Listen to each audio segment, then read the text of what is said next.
अब कहानी ने ले ली है एक बिल्कुल नया मोड़। वसुधा और देव को दोबारा घर में वापस लाने और पूरे परिवार को एक साथ रखने के लिए प्रभात का दांव आखिरकार काम कर गया है। उसका प्लान इस बार पूरी तरह सफल होता हुआ नजर आ रहा है। आने वाले एपिसोड्स इसलिए और भी ज्यादा दिलचस्प होने वाले हैं क्योंकि देव के खिलाफ जो शिकायत पुलिस स्टेशन में दर्ज करवाई गई है वो किसी और ने नहीं बल्कि उसके अपने बाबूसा प्रभात ने ही करवाई है।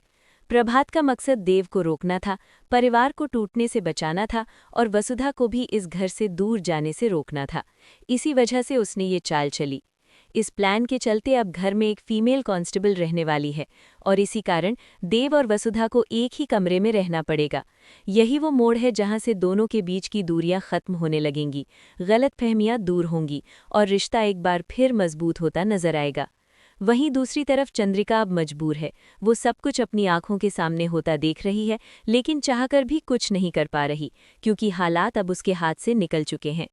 अब तक सीरियल में सिर्फ नकारात्मकता ही दिखाई दे रही थी, लेकिन अब कहानी पूरी तरह से बदलने वाली है।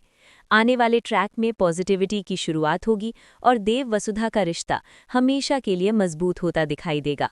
हालांकि दूसरी ओर अविनाश की जिंदगी में मुश्किलें बढ़ती जा रही हैं। वो पहले ही एक बड़ी परेशानी में फंसा हुआ है और अब करिश्मा की जाल में और गहराई तक फंसता नजर आएगा।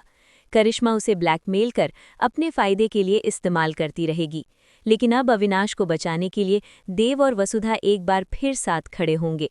तीनों मिलकर इस बार करिश्मा के खेल को हमेशा के लिए खत्म करने की तैयारी में हैं। अगर उसे अब नहीं रोका गया तो वो दोबारा लौटकर सब कुछ बिगाड़ सकती है।